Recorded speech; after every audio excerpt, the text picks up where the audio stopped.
Au terme de 3 années de formation théorique et pratique, soldées par l'obtention du diplôme d'État, 456 agents de santé de l'antenne de l'Institut national de la formation des agents de santé du Bouaké prêtent serment.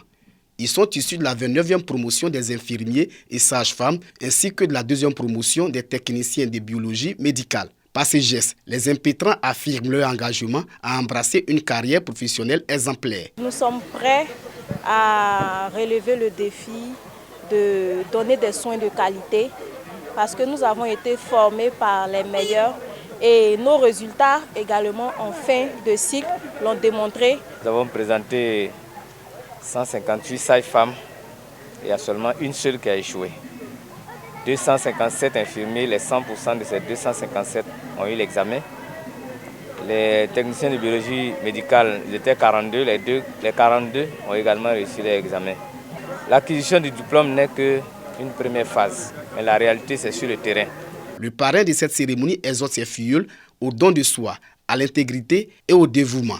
Je vous exhorte à la probité, à l'éthique, à l'équité, à l'empathie et au respect de la déontologie dans l'exercice de votre future fonction. Les étudiants les plus méritants de la 29e promotion et 2e promotion ont été récompensés.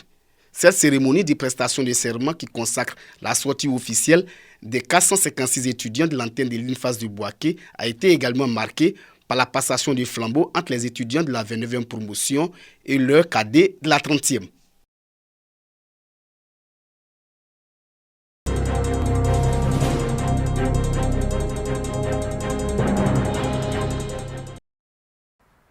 La culture de la paix est une quête perpétuelle.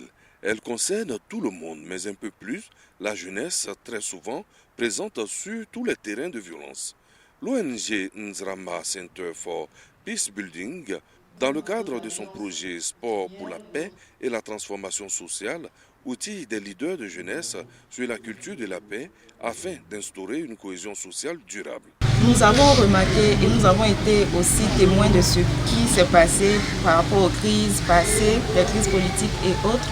Et plus précédemment pour les attaques qui ont eu lieu dans la région nord de la Côte d'Ivoire. Donc nous avons pensé à mettre quelque chose en place pour éviter qu'il y ait une propagation de ces attaques-là. Cet atelier de formation ou de renforcement des capacités permettra certainement aux jeunes, de développer ce potentiel-là pour promouvoir véritablement la paix dans notre région.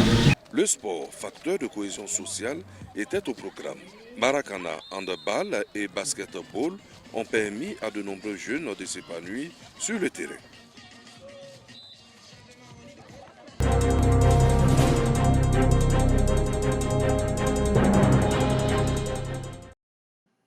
Renforcer la confiance mutuelle entre les FDS et les populations des localités de Kimbirla-Nord et de Tiefenzo. C'est l'objectif que veut atteindre l'ONG Equal Access International. Pour garantir la pleine exécution du rôle central que les femmes et les jeunes de ces localités doivent jouer dans la mise en œuvre de la politique de sécurité, cette ONG a initié un atelier de formation. Nous sommes fiers vraiment de la mobilisation, de la forte mobilisation des jeunes et des femmes, des leaders communautaires et aussi de l'autorité administrative qui ont signé cette activité de leur présence. En tout cas, elle a été belle, elle a été enrichissante avec beaucoup d'informations et toutes les communautés se sont engagées pour la facilitation de la cellule civilo-militaire à Kimbirla-Nord. Cet atelier de formation s'inscrit dans le cadre des activités du projet Résilience pour la paix financé par l'USAID et mis en œuvre par Equal Access International. Nous sommes très heureux. Nous pensons que le message est passé et qu'à partir de maintenant, chacun comprendra le rôle qu'il faut jouer et les limites qu'il faut aussi adopter. Les conflits les plus fréquents sont relatifs à la libre circulation des personnes et des biens. Cette difficulté de collaboration entrave le bon fonctionnement du système de sécurité. À cette occasion, les questions qui font l'objet de conflits tels que le port du casque, l'acquisition des documents relatifs aux motos, les rackets et l'incivisme ont été débattues.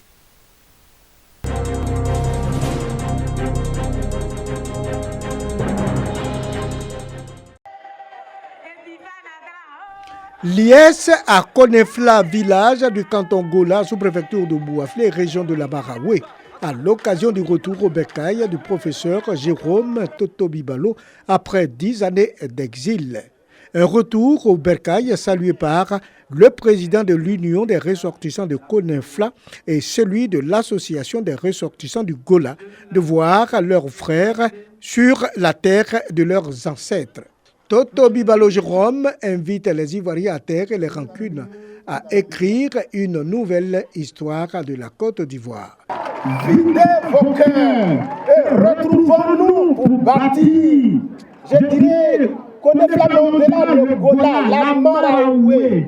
Giroulou Émile, ancien exilé, embouche la même trompette de paix, exhortant les Ivoiriens à œuvrer de concert pour le bonheur de tous. Il vient dans un esprit de paix. Il rentre dans le processus de la réconciliation. Et notre présence ici obéit donc à ce souci-là, de le remettre à ses parents, de leur demander de prendre soin de lui et de le réintégrer dans la société comme il était auparavant et qu'il se met à leur disposition, qu'eux aussi l'aident à remonter la pente parce qu'avoir vécu 10 ans en exil n'est pas chose facile. Selon le ministre Zoro Bibalo Epifane, l'essentiel pour l'actuelle génération doit être l'héritage à léguer aux générations futures. Nous voulons léguer une Côte d'Ivoire d'entente, d'unité, d'union, de solidarité. Nous voulons offrir une Côte d'Ivoire développée. Et pour y arriver, il faut que les enfants de Côte d'Ivoire puissent s'accorder, puissent s'entendre, puissent se donner la main. Notre bien le plus précieux, c'est la Côte d'Ivoire. Plusieurs présents ont été offerts à Toto Bibalo Jérôme. Reste à l'insérer dans le tissu économique et social.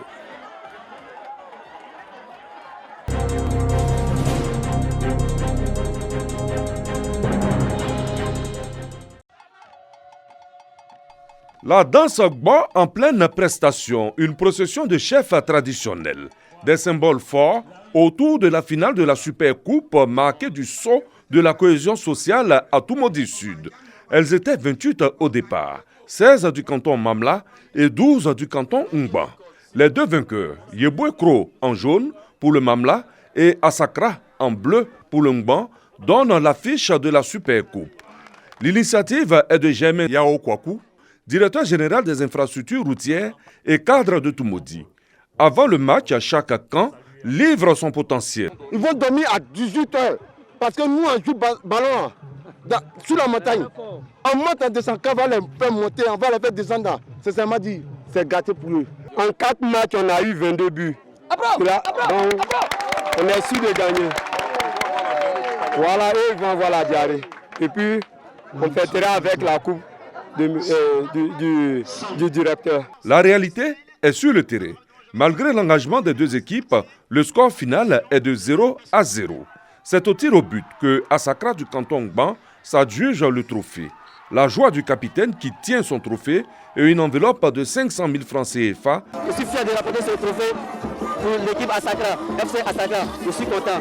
Le rendez-vous de la cohésion sociale est total à Toumoudi. Que les enfants et les filles de Toumoudi puissent communier, puissent se fréquenter, puissent faire la paix, puissent s'entendre pour le développement de notre commune, de notre sous-préfecture, de notre département. Sans arrière-pensée, nous sommes venus pour consolider la paix, la cohésion sociale à Toumoudi. Le ministre Amédée Kokou est connu pour la cohésion qu'il prône à travers la Côte d'Ivoire. Aujourd'hui, il aurait bien aimé être là. Malheureusement, il était absent et il m'a demandé de venir porter le message de paix. Comme il a dit, il est beau et il est agréable pour les frères d'être ensemble. Cela s'est très bien passé dans un esprit de paix, sans parole, et nous ne pouvons qu'encourager cela. Et souhaitons que cela se répète chaque année. Je crois que c'est ce qui est important. C'est sur le stade du village de Bendressou, donc en terrain neutre, que s'est jouée cette finale.